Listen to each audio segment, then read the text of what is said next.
Hello again, wrestling fans, and welcome to this Wrestledope bite-sized clip. Today, talking about the state of TNA, and a very big hello to our friend Dixie Carter, and indeed Vince Russo, Terry Bollea, and of course Eric Bischoff. We're going to talk all about the state of TNA and what we think about it right now. Now, a lot of fans are talking about how it's all very much like WCW at the moment. And indeed, the comparisons are coming thick and fast at this stage. A lot of those old performers, your Nash, your Hall, your Six-Pack, and of course Hogan and Flair have been there as well. It's looking very similar to the situation we had coming up there at the end of the 90s. Yeah, I think all four of you guys need to step back just for 5 minutes out of your day and take a look at those ratings and maybe rewind back a year and look at those 1.4s, 1.3s, where TNA was fun to watch, really, and when there was good matches on display and good storylines too, that made sense. Obviously, dropping down to a 0.6 isn't fun, I'm sure, for everybody involved. And there are some good things in there, but we're worried, really, as fans, and we're not here to really bitch and give out about it, but kind of more so give our thoughts on what we think might be the problem. Where exactly are they going with this Hogan-Bischoff era? We're struggling to see what the end game is going to be. Is Hogan eventually going to be a TNA champion? Probably unlikely. He can't carry a workload. He's admitted himself he can't work. So then you got to wonder, why exactly is he there? We know him as a big-time champion. If he's not competing, then it kind of makes him look a bit on the sidelines, no matter what he's doing. He's involved in the Biss storyline, which is absolutely dreadful. Putting over that Hall of Fame ring and talking about the other company. Woeful mistake. Don't do that. Absolutely no need whatsoever to mention those three letters WWE. This is TNA, a whole new universe, and not the WWE universe. Yeah, I'm sure even Jared is concerned with this because he has a look of a worried man, and really he shouldn't be at all worried having just announced his engagement with Karen Angle, but he definitely has the look of a worried man, and knowing full well what TNA has molded into with these interferences from the outside coming in and really turn the product upside down. And as fans, we really want to see our old TNA back and get the product back into the niche it had, where it was different to WWE, where it was a great alternative and where all those pay-per-views we would buy. But now it seems to have gone the other way, and it's more or less pre-Attitude Era and late WCW era programming, which, if you think about it, isn't all that appealing to wrestling fans. We've heard WWE saying they're now entertainment, and that TNA is wrestling. Those were the words of Vince McMahon.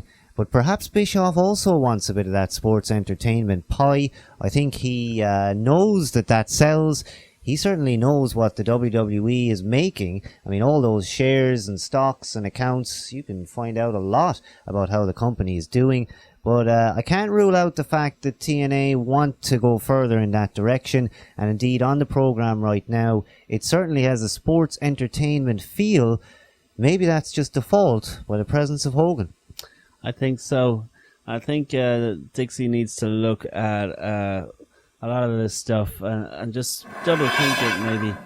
I don't know who's the go-to person here, but I'm sure it is Dixie. I mean, there's a lot of good stuff that gives us that alternative, like those chair shots, and it's a real fingers up to WWE, which is great, and we do enjoy it, and we do love to have a good alternative, and some of those storylines work great, but we're just concerned that it's getting a bit stale and kind of worried about those ratings. I mean, the disappearance of some of our TNA favorites over the past few weeks when that Hogan-Bischoff era kicked off was disappointing, and I'd certainly become accustomed to seeing the likes of Jay Lethal, Consequences Creed, Christopher Daniels, and indeed ODB as well.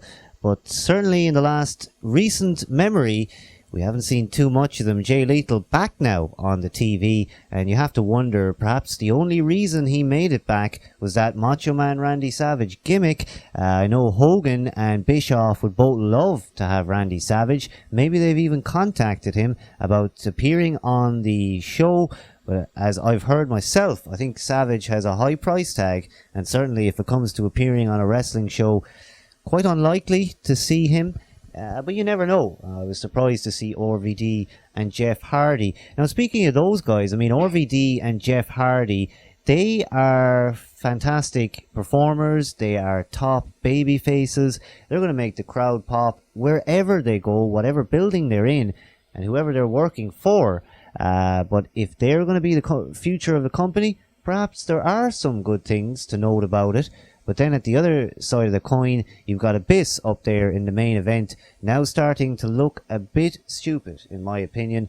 He's talking about a ring, a Hall of Fame ring non-stop. Now remember, WWE is PG rated. Maybe they could get away with that. But if you're talking about TV 14 and above, I don't think anyone in that audience is going to be sitting there buying this Hall of Fame ring BS. Yeah, it just totally goes 180 from what TNA was all about, and I think that's the whole problem, where you have the beautiful people entrance, you have Orlando Jordan doing his thing, you have those chair shots, you have the blood, and then you have this Hall of Fame ring from a different company that constantly gets mentioned. And I just don't think those kind of things work, really, to be honest with you. Putting your rivals over on a consistent basis. It seems to have eased back a bit now, but Eric Bischoff has had way too much TV time. I don't want to see Eric Bischoff on there every week. Certainly don't want to see him involved in 3 storylines. Just a few weeks ago, you had a TNA Impact with Jarrett involved with Bischoff, Hogan involved with Bischoff, and Foley also involved with Bischoff. That's overkill. Too much Eric Bischoff. And I mean, I've heard that he has no stroke down there whatsoever. Just this past week here on the 2nd week of April, indeed, they have sort of improved that situation. We've got Beer Money back on TV, and indeed, of course, Kazarian as well, the return of Homicide. So things are looking up. We might be getting back to where we were, and now we have that added extra of Hogan and Bischoff. My own personal feeling is that they can run on this for a while, and they can run on those big names, but they're going to have to do something really drastic in about a year's time if this all lasts. Indeed, what are we going to do if Hogan is gone? Speculate with us on the subject in the comment box here on YouTube. And indeed, this our first bite-sized clip in full HD and a test of what's to come. And indeed, check out our other videos, the full show. That, of course, broadcast that is on justin.tv live. And you get the highlights here on YouTube every week, and iTunes is where the podcast is, and right here behind us, the monitor, that's where we want to see you on Skype. If you like the show, Skype us in, video or audio, at us. The username is Wrestledope on Skype, and we hope to hear from you during the program next week. That's about it from us on this Wrestledope bite-sized clip. Yep, and hopefully everybody there in the TNA office have enjoyed us, and there's no pressure. I mean, we don't want you to turn around in 4 weeks or whatever, but just listen to the fans, and things might improve, and hopefully we'll be back and we'll pick things up. The State of TNA address part 2. We'll give it a couple of weeks, but take note. The State of TNA, more to come soon. Keep it here on Wrestledope on YouTube. Bye-bye now.